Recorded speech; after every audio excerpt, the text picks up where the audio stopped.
काय होतील, चेंज होतील. म्हणजे प्लस मायनसमध्ये काय होतो, फरक पडतो. त्यामुळे आपल्याला equation in the form of line घेऊनच हा प्रॉब्लेम सॉल्व्ह करायचा आहे. नमस्कार, मी सिद्धांत.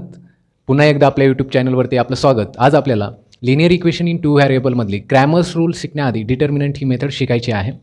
बघा, सुरुवातीला पुस्तकामध्ये आपल्याला डिटर्मिनंट म्हणजे काय त्याबद्दल आपल्याला माहिती दिलेली आहे.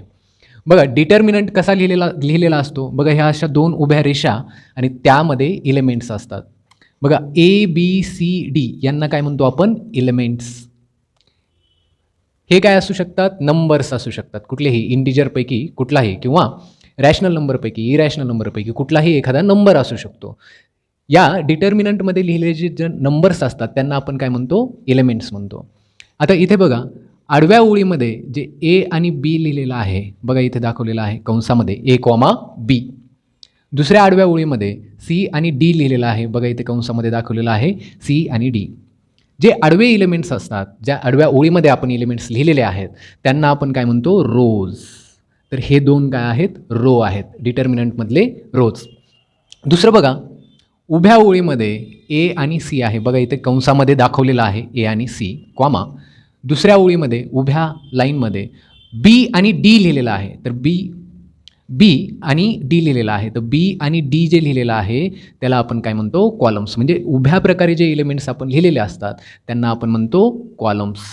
मग आता डिटर्मिनंटमध्ये 2 कॉलम्स असू शकतात, 3 कॉलम्स असू शकतात, 3 रोज असू शकतात, 2 रोज असू शकतात. हा चॅप्टर आपला लिनियर इक्वेशन इन 2 व्हेरिएबल म्हणजे 2 व्हेरिएबलबद्दल बोलतो. म्हणून या चॅप्टरमध्ये आपल्याला जो डिटर्मिनंट दिलेला आहे त्याच्या आडव्या ओळीमध्ये फक्त 2 एलिमेंट आहेत आणि उभ्या ओळीमध्ये सुद्धा 2 एलिमेंट आहेत. कारण आपल्याला इक्वेशन्स किती असतात, 2 असतात, सायमल्टेनियस इक्वेशन, बरोबर. मग बघा, या डिटर्मिनंटची जशी आपली इक्वेशनची डिग्री असते तशी डिटर्मिनंटची सुद्धा डिग्री असते. तर या डिटर्मिनंटची डिग्री आहे 2. 2 का आहे? कारण आडव्या ओळीमध्ये 2 एलिमेंट आहेत आणि उभ्या ओळीमध्ये सुद्धा 2 एलिमेंट आहेत. हा डिटर्मिनंट कसा आहे, 2 × 2चा आहे. म्हणजे 2 एलिमेंट आडव्या ओळीमध्ये आहेत आणि 2 एलिमेंट उभ्या ओळीमध्ये आहेत. मग यांची डिग्री काय झाली, 2 झाली.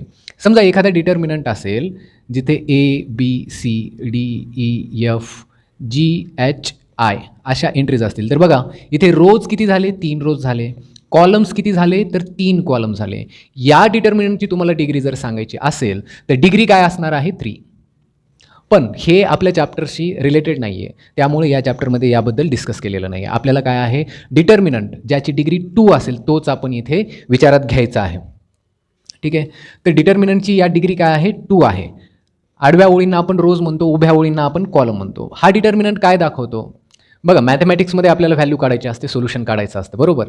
तर हा डिटर्मिनंटसुद्धा आपल्याला एक व्हॅल्यू रिप्रेझेंट करतो.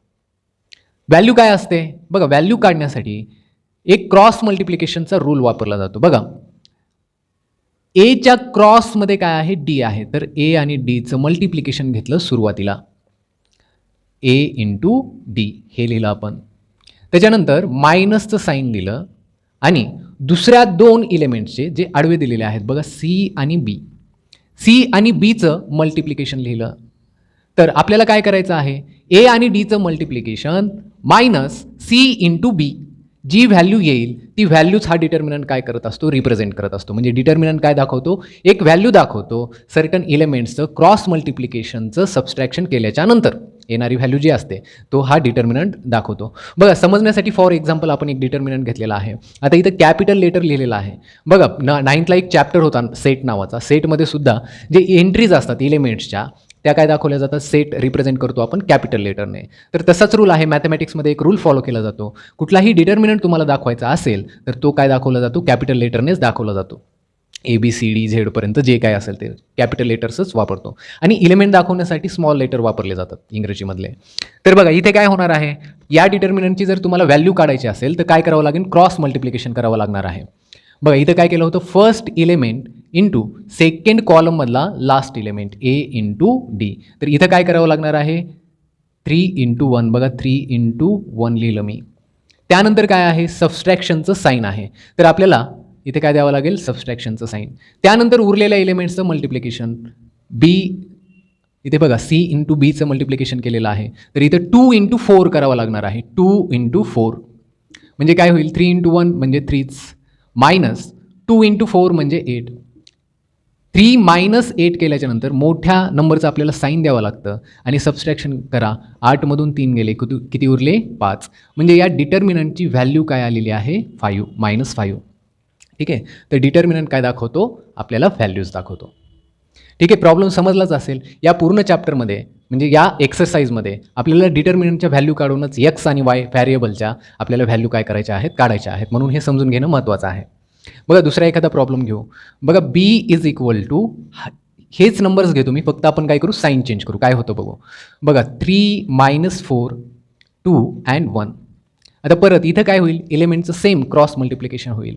3 × 1 3 × 1. 3ने काय केलं 1ला मल्टिप्लाय केलं.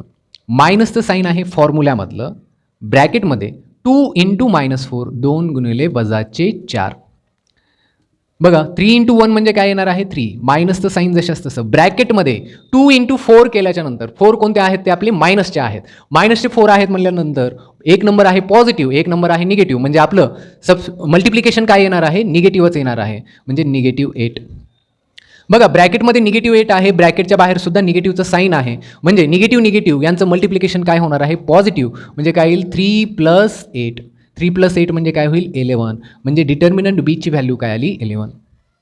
बघा प्रॉब्लेम सॉल्व्ह करताना आणि डिटर्मिनंटच्या व्हॅल्यू काढताना साईन्ससुद्धा खूप महत्त्वाच्या आहेत. डिटर्मिनंट देताना मल्टिप्लिकेशन लिहिताना शक्यतो ब्रॅकेटमध्ये लिहिलं तर आपल्याला साईनचं कन्फ्युजन होणार नाही. साईनचं कन्फ्युजन टाळण्यासाठी डिटर्मिनंटची व्हॅल्यू काढताना नेहमी ते काय करा ब्रॅकेटमध्ये लिहा मल्टिप्लिकेशन. ठीक आहे. इथपर्यंत समजलेच असेल. आपण नेक्स्ट पॉईंट घेऊ. बघा क्रॅमर्स रूल्समध्ये डिटर्मिनंटचा वापर करताना काय केलेला आहे बघा. आपल्याला या थ्रूआउट चॅप्टरमध्ये सायमल्टेनियस इक्वेशन दिलेले आहेत. तर इथं सायमल्टेनियस इक्वेशन काय आहे बघा. A1 B1 C1 इथं 1 1 लावलेला आहे. बघा A1 आणि B1 एक्सचा कोइफिशियंट आणि वायचा कोइफिशियंट इक्वेशन 1 मध्ये इथे काय केलेलं आहे 1 1 यूज केलेला आहे. इक्वेशन 2 मध्ये बघा एक्सचा कोइफिशियंट वायचा कोइफिशियंट इथे 2 2 लावलेला आहे. हे आपल्याला समजण्यासाठी आहे की आपण जनरल फॉर्म्युला काढताना इथे काय केलेलं आहे कोइफिशियंट सोबत A1 B1 C1 असं लावलेलं आहे. पहिलं इक्वेशन दाखवण्यासाठी 1 1 यूज केलं. मग आता इथे बघा ही दोन सायमल्टेनियस इक्वेशन आहेत. तुम्हाला माहिती आहे आपल्याला एक्स आणि वाय या व्हॅरिएबलची व्हॅल्यूज काढायच्या आहेत. म्हणजे सोल्युशन काढायचं आहे, पॉईंट ऑफ इंटरसेक्शन काढायचं आहे. आपण इलिमिनेशन मेथड शिकली, ग्राफिकल मेथड शिकली, त्याच पद्धतीने ही सुद्धा मेथड आहे. इथे काय केलेलं आहे बघा. सुरुवातीला आपण जसं डिटर्मिनंट घेतला होता काय केलं एक्स आणि वाय व्हॅरिएबलचे दोन्ही इक्वेशनमधले कोइफिशियंट जशाच तसे आपण कॉलमच्या फॉर्ममध्ये लिहून घेतले. बघा फर्स्ट कॉलम काय येतो A1 A2. दुसरा कॉलम काय येतो B1 B2. हा काय काढला आपण डिटर्मिनंट काढला, त्याला नाव दिलं D. इथे कॉन्स्टंट घेतला का सीच्या व्हॅल्यूज घेतल्या नाहीत. आणखीन एक गोष्ट general form of linear equation जे आहे AX + BY + Cच्या स्वरूपामध्ये आहे. हे जनरल फॉर्म ऑफ इक्वेशन आहे.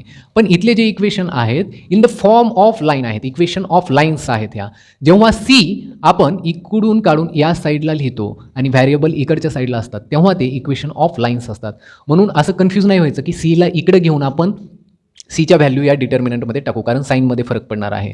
सी नेहमी काय असायला पाहिजे इकडच्या साईडलाच असायला पाहिजे. तर बघा डिटर्मिनंट पहिला समजला, जसा कॉलम होता त्याच पद्धतीने पहिला कॉलम घेतला.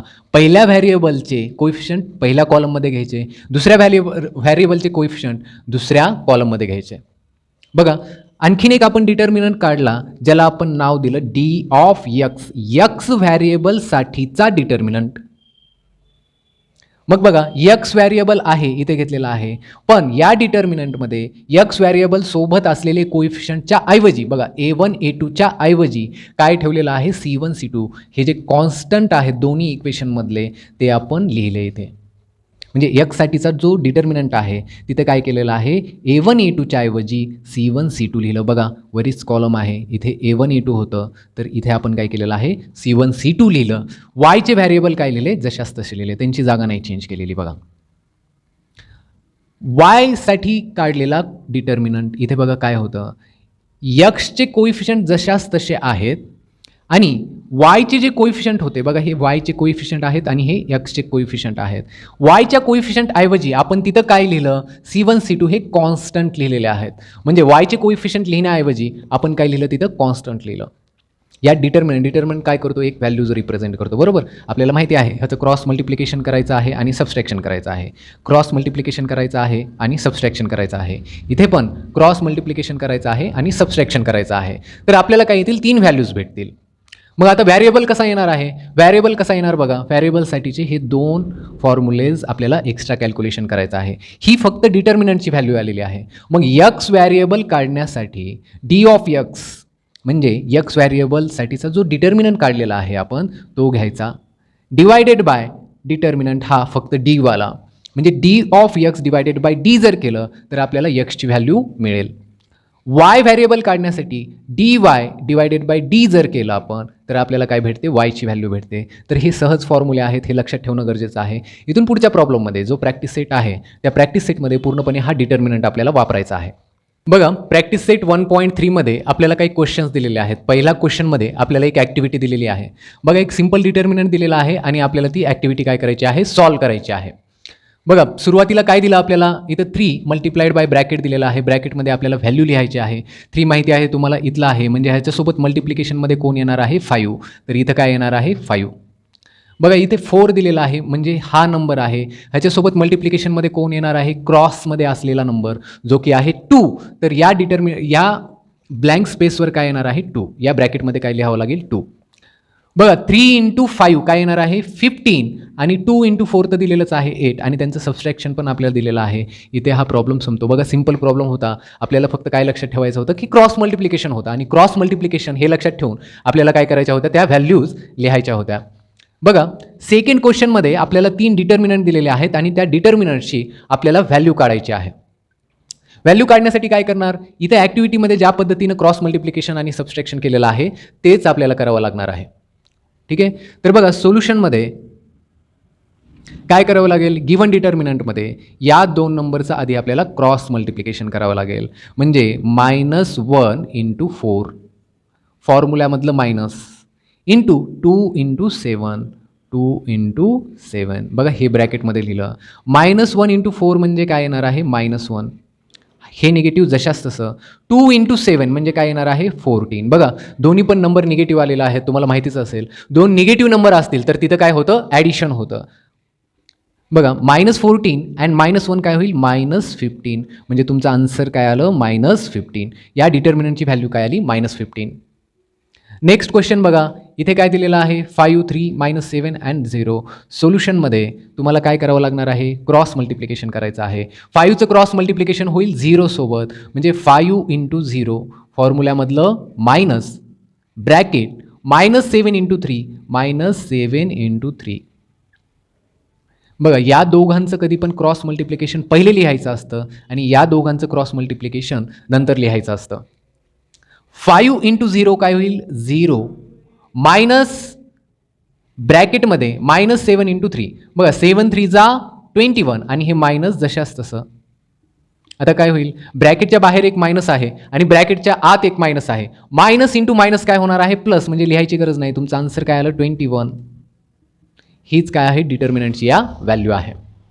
बघा, सेकंड क्वेश्चनमध्ये म्हणजे थर्ड क्वेश्चनमध्ये काय दिलेलं आहे, इथे जरा रॅशनल नंबर दिलेले आहेत, रेशोच्या फॉर्ममध्ये आहेत.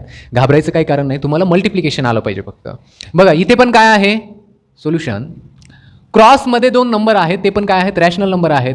7/3 × 1/2 7/3 × 1/2 मायनस, बघा फॉर्म्युल्यामधलं मायनस इथे ब्रॅकेट द्यायला विसरू नका, म्हणजे चुका तुमच्या होणार नाहीत. पुन्हा 5/3 × 3/2.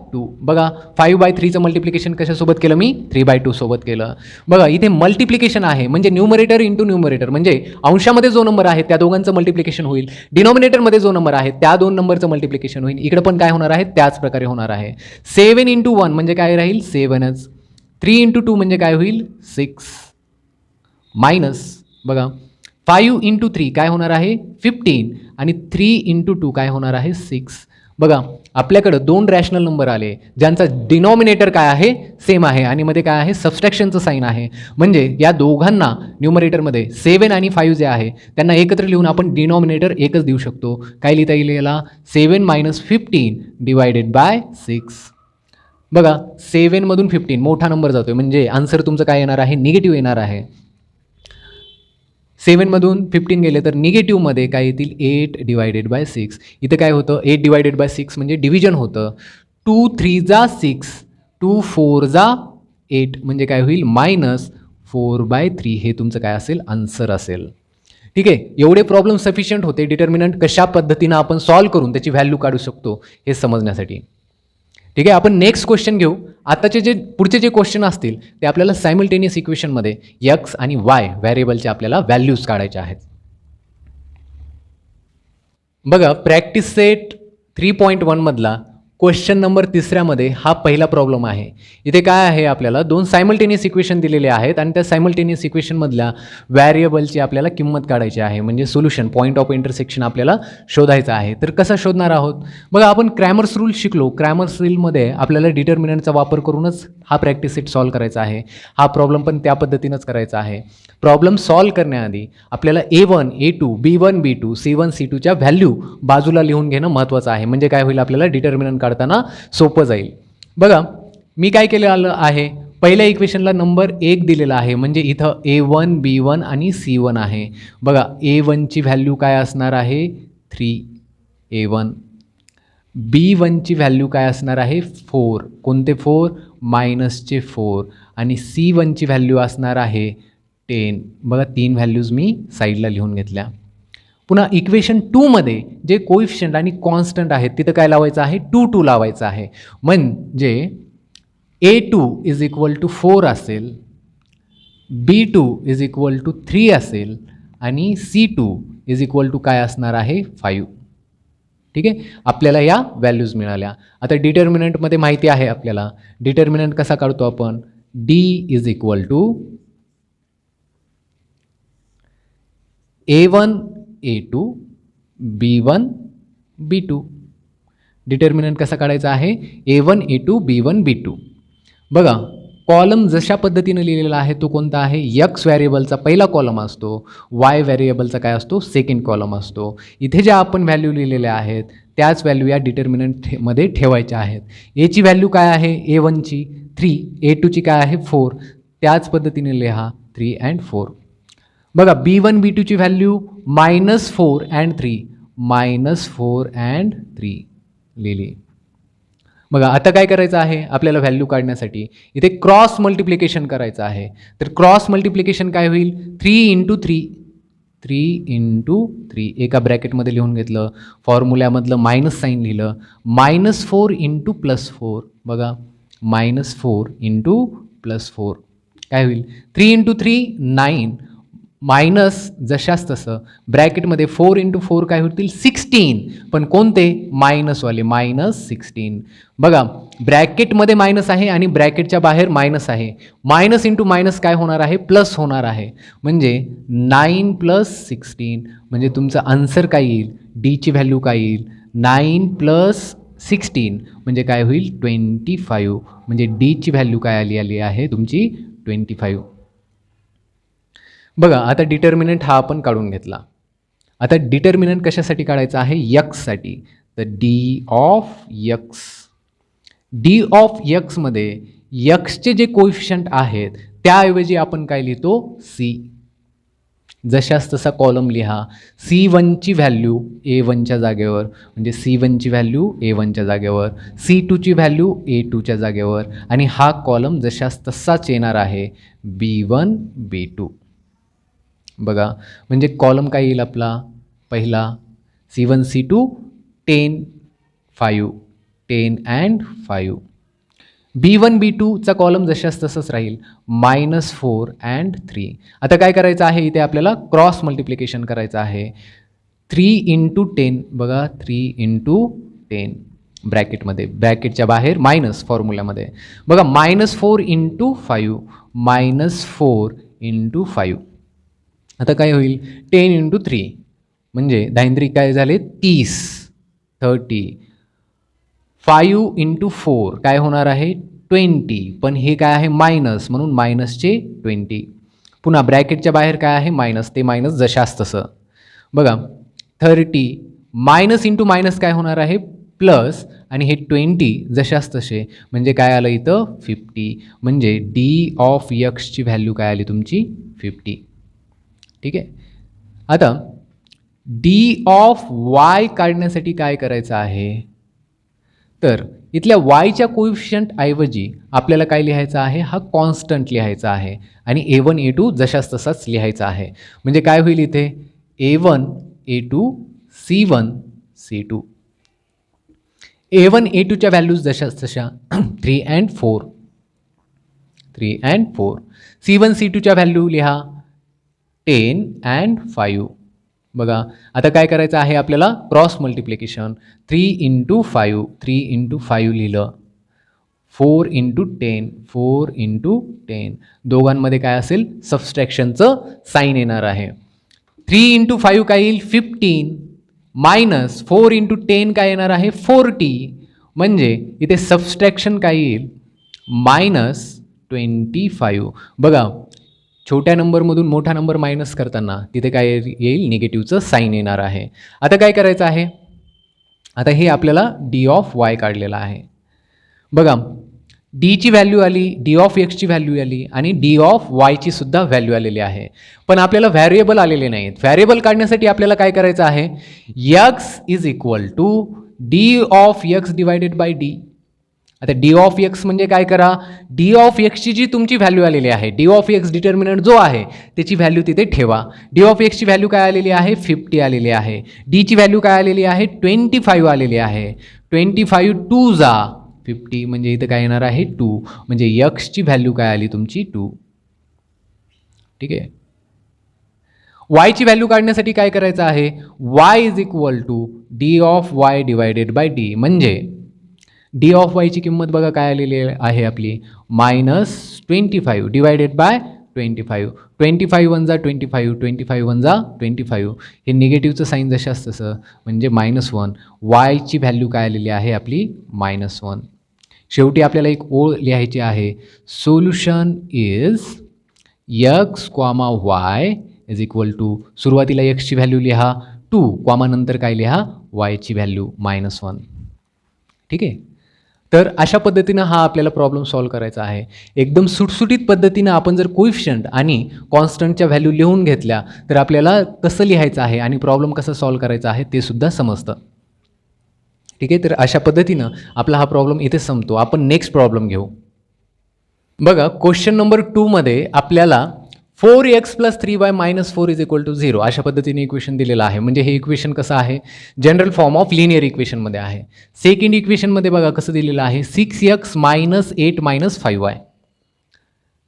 जेव्हा आपल्याला क्रॅमर्स रूल किंवा डिटर्मिनंट काढायचा असतो तेव्हा इक्वेशन कसे पाहिजेत, in the form of equation of lines. Equation of लाईनमध्ये काय असतं, एका साईडला व्हॅरिएबल असतात आणि दुसऱ्या साईडला काय असतो कॉन्स्टंट असतो. मग आपल्याला काय करावं लागणार आहे, या इक्वेशनची रिअरेंजमेंट करावी लागणार आहे. बघा सोल्युशनमध्ये हे इक्वेशन रिअरेंज करून लिहिणं म्हणजे काय करायचं आहे आपल्याला, ax + by = c या फॉर्ममध्ये लिहायचे आहेत. इक्वेशन ऑफ लाईनच्या फॉर्ममध्ये लिहायचे आहेत. बघा पहिलं इक्वेशन कसं होईल, 4x + 3y = 4 हे होईल आपल्यासाठी इक्वेशन नंबर 1. बघा 4 इकडं पॉझिटिव्ह होतं ते तिकडे गेल्याच्या, निगेटिव्ह होतं ते तिकडे गेल्याच्या नंतर काय झालं पॉझिटिव्ह झालं. इथे बघा काय होणार आहे, वायची टर्म जी आहे ते आपल्याला या साईडला घ्यावी लागणार आहे. म्हणजे 6x + 5y = 8 हे आपल्यासाठी होईल इक्वेशन नंबर 2. आता झालं, दोन्ही इक्वेशन आपले काय आले इन द लाईनच्या फॉर्ममध्ये आले. आता आपल्याला कोइफिशियंट लिहायचे आहेत. बघा A1 काय असेल तर A1 पहिल्या इक्वेशनसाठीचा जो नंबर आहे x सोबत कोइफिशियंट जो आहे तो A1. A2 काय आहे, दुसऱ्या इक्वेशनमधला x सोबतचा कोइफिशियंट आहे म्हणजे इथं काय येणार आहे 6. B1 काय असणार आहे 3, B2 काय असणार आहे 5. बघा C1 काय असणार आहे 4 अँड C2 काय असणार आहे 8. या आपल्याला व्हॅल्यूज मिळाल्या. आता डिटर्मिनंट काढायचं आहे. डिटर्मिनंट आपण D काय काढतो, D = A1 A2 B1 B2. काय होईल, A1 A2च्या व्हॅल्यू लिहा. बघा अशा पद्धतीनं लिहिलं की आपल्याला कॉलम घेणं सोपं होतं, म्हणून अशाच पद्धतीनं आपल्याला मांडणी करायची आहे. बघा 4 6 3 5. आता सिंपल काय करणार आपण, क्रॉस मल्टिप्लिकेशन करणार आहोत. बघा एचे कोइफिशियंट पहिल्या कॉलममध्ये, बीचे कोइफिशियंट सेकंड कॉलममध्ये. 4 × 5. बघा 4 × 5 मायनसचं साईन फॉर्म्युल्यामध्ये आहे ते आपल्या डिटर्मिनंटची व्हॅल्यू काढताना. दुसरं 6 × 3 घेतलं. बघा 4 × 5 काय होणार आहे 20 मायनस 6 × 3 18. सबस्ट्रॅक्शन काय होणार आहे 2 म्हणजे डीची व्हॅल्यू काय आली 2. बघा डी ऑफ एक्स काढताना आपल्याला एक्सचे नंबर्स एक्स सोबतचा जो कोइफिशियंट आहे ते नंबरच्या ऐवजी आपल्याला कॉन्स्टंटचे नंबर घ्यायचे आहेत. तर काय असतो determinant C1 C2 B1 B2. बघा वायचे कोइफिशियंट जशाच तसे असतात, फक्त एक्सच्या ऐवजी काय येतात कॉन्स्टंट येतो डी ऑफ एक्समध्ये. मग काय होईल इथे C1 C2ची व्हॅल्यू घ्या 4 and 8. B1 B2ची व्हॅल्यू घ्या 3 and 5. 3 आणि 5.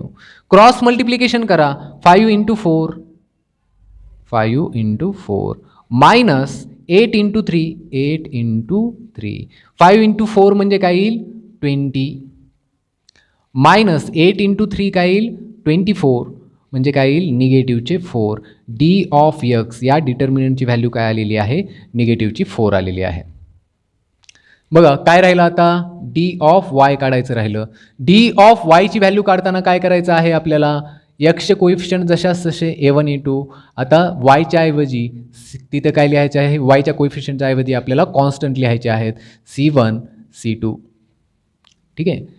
मग A1 A2 काय आहे 4 and 6 लिहा डिटर्मिनंटमध्ये 4 आणि 6. C1 C2ची व्हॅल्यू जशाच तशी लिहा 4 आणि 8 4 आणि 8. बघा काय होईल इथे cross multiplication 4 × 8 minus cross multiplication 4 × 6 काय होईल 4 8 जा 32 मायनस 4 6 जा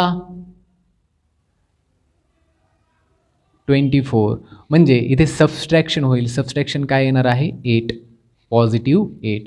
32 मायनस 24 म्हणजे काय आलं आपलं पॉझिटिव्हचे 8 आले. ठीक आहे. म्हणजे डी ऑफ वायची व्हॅल्यू आपली आली पॉझिटिव्ह 8. आता आपण व्हॅल्यूज काढलेल्या आहेत. आता काय करायचं by Cramer's rule. Cramer's rule म्हणजे काय आहे एक्स या कोइफिशियंटची व्हॅल्यू कशी येते D of x divided by D. म्हणजे एक्सचा डिटर्मिनंट आणि हा डिटर्मिनंट कोइफिशियंटचा डिटर्मिनंट यांच्या ज्या व्हॅल्यू काढल्या त्यांचं आपण डिव्हिजन केलं तर आपल्याला एक्स व्हॅरिएबल भेटतो. डी ऑफ एक्स काय आलेलं आहे आपलं -4 डिवायडेड बाय डी. डीची व्हॅल्यू काय आलेली आहे 2 आलेली आहे. 2 2 जा 4 म्हणजे आणि हे निगेटिव्हचं साईन -2 म्हणजे एक्सची व्हॅल्यू काय आली -2. बघा क्रॅमर्स रूलनुसार वायची व्हॅल्यू काय येते D of y divided by D. म्हणजे डी ऑफ वाय किती आलेलं आहे आपलं 8 आलेलं आहे आणि डी किती आहे 2. 2 4 जा 8 म्हणजे काय 4 म्हणजे वायची व्हॅल्यू काय आलेली आहे 4. फायनली आपल्याला आन्सर लिहायचं आहे solution is x comma y is equal to -2 comma 4. बघा प्रॉब्लेम अगदी सोपा होता. फक्त इथे ट्रिक काय होती आपल्याला दिलेले equations he in the form of line नव्हते. अरेंजमेंट काय होती थोडीशी वेगळ्या पद्धतीने केलेली होती. तर अरेंजमेंट आपल्याला इथे नीट करून घ्यावी लागेल आणि त्यानंतरच आपल्याला A1 A2 B1 B2 C1 C2 आपल्याला काढावं लागेल. का कारण जर आपण असंच घेतलं तर व्हॅल्यू काय होतील चेंज होतील. म्हणजे प्लस मायनसमध्ये काय होतो फरक पडतो. त्यामुळे आपल्याला equation in the form of line घेऊनच हा प्रॉब्लेम सॉल्व्ह करायचा आहे. बघा हा 3rd नंबरचा प्रॉब्लेम आहे. इथे आपल्याला already in the form of line equation लिहून दिलेले आहेत. आता या प्रॉब्लेमला जास्त वेळ घालवायचा नाही, आपण एकदम फास्ट करू. बघा इथे काही नाही म्हणजे A1ची व्हॅल्यू काय आहे 1 आहे. A2ची व्हॅल्यू काय आहे सेकंड इक्वेशनमधला एक्स व्हेरिएबल 2 आहे कॉमा B1ची व्हॅल्यू काय आहे 2 आहे. B2ची व्हॅल्यू काय आहे -3 आहे कॉमा C1ची व्हॅल्यू काय आहे -1 आहे. C2ची व्हॅल्यू काय आहे 12 आहे. डिटर्मिनंट कसा असतो A1 A2 B1 B2. ठीक आहे. इथे काय असतील एक्स व्हॅरिएबल आहेत आणि हे आहेत वाय व्हॅरिएबल. काय होईल हा डिटर्मिनंट 1 2 2 -3 2 and -3. कॅल्क्युलेशन कसं करायचं आहे क्रॉस मल्टिप्लिकेशन करायचं आहे.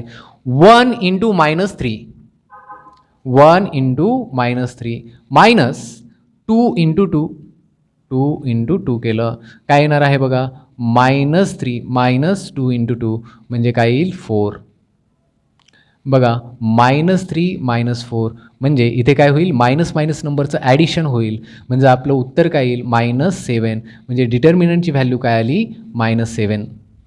बघा डी ऑफ एक्स काढताना बघा परत परत सांगतोय मी, कारण आपल्याला पाहून पाहून रिव्हिजन होईल आणि तुमच्या लक्षात बसेल. आता डी ऑफ एक्समध्ये A1 A2 घ्यायचं आहे का, तर नाही घ्यायचं. आता काय घ्यायचं आहे, C1 C2 घ्यायचं आहे. मग C1 काय आहे -1, C2 काय आहे 12 आहे. B1 B2च्या व्हॅल्यू जशाच राहतील, जशाच तशाच राहतील, म्हणजे 2 and -3. तर इथं काय आलं, C1 C2 आलं आणि ही व्हॅल्यूज काय झाल्या, कंटिन्यू झाल्या. बघा क्रॉस मल्टिप्लिकेशन -1 इंटू -3. पुन्हा हे क्रॉस मल्टिप्लिकेशन मायनसमध्ये 12 इंटू 2, 12 इंटू 2 काय होईल, मायनस मायनस गेट कॅन्सल म्हणजे ते काय होईल, प्लस होईल. बघा इथे काय होईल, मायनस इंटू मायनस प्लस होणार आहे. म्हणजे 1 इंटू 3 म्हणजे काय होणार आहे, 3च येणार आहे. ब्रॅकेटच्या बाहेरचं मायनस 12 इंटू 2 म्हणजे काय आलं 24. बघा 24 3मधून काय होत आहे, सबस्ट्रॅक्ट होत आहे. म्हणजे मोठा नंबर हा छोट्या नंबरमधून मायनस होत आहे. म्हणजे इथं काय येणार आहे -21. म्हणजे डी ऑफ एक्सची व्हॅल्यू काय आली तुमची -21. बघा डी ऑफ वाय काढताना आपल्याला काय करायचं आहे, आपल्याला आता इथे एक्स कोइफिशियंटच्या व्हॅल्यू येतील. एक्स कोइफिशियंटच्या व्हॅल्यू काय आहेत, या 1 and 2. इथे काय होणार आहे, सी कोइफिशियंटच्या व्हॅल्यू येतील वायच्या जाग्यावर -1 and 12. बघा क्रॉस मल्टिप्लिकेशन 1 इंटू 12 म्हणजे 12. इथे पण क्रॉस मल्टिप्लिकेशन होईल 2 इंटू -1 आणि या दोघांचं सबस्ट्रॅक्शन होईल. बघा 12 मायनस 2 इंटू -1 म्हणजे -2. बघा 12 इथे काय होईल, ब्रॅकेटच्या बाहेरचं मायनस आणि मधलं मायनस यांचं काय ॲडिशन म्हणजे मायनस इंटू मायनस काय होईल प्लस आणि हे 2 म्हणजे काय आलं 14. 12 + 2 म्हणजे 14. डी ऑफ वायची व्हॅल्यू काय आली 14. आता बघा आपण तिन्ही पण काढलेलं आहे.